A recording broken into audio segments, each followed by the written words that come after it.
Hi everyone, Jack the Rambling Raconteur here with book 18 in the Odyssey by Homer. I know it's still late, but had a great party yesterday. Not like the party that is going to happen at the Palace of Odysseus.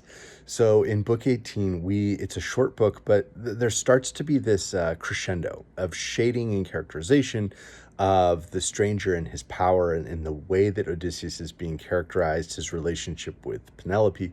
All these things start to ratchet up to a new level.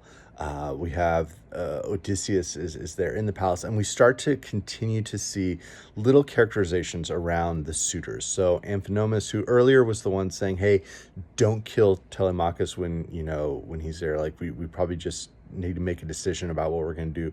But if we're going to kill him, we have to go through with all these other things," and sort of advised against killing Telemachus. A crucial Homeric irony, spoiler, is here, and he sort of is the one suitor who's not just awful to Odysseus. And Odysseus actually says to him, if it was me, I'd probably I'd go home. I'd go home. And we're told by the bard that Athena does not allow him to go home. And that sort of parallels that idea from the Hebrew Bible of like Yahweh hardening Pharaoh's heart so that he couldn't let the Israelites go in Exodus. That seems to be one of the powers Athena has, is she can sort of compel people to stay there and take their fate, even though they would like to leave and would be their natural inclination would be to leave.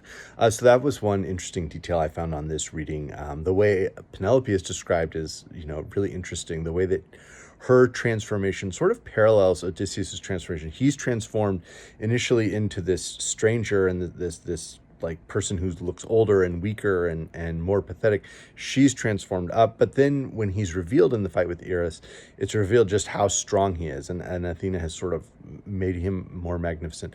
And so that parallel I thought was interesting. We also get Melantho. It's worth sort of keeping note of everybody who insults Odysseus across these books and what happens to them by the end of the Odyssey. It all sort of comes full circle.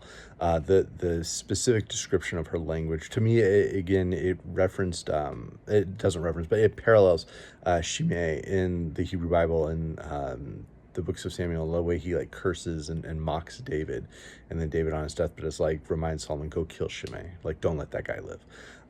There's something about Melantho and who will kill her eventually that I think is important. But then there's the great fight with Eris, the one shot, and this sense of Odysseus really being more and more dangerous, and everybody being afraid of this stranger and how we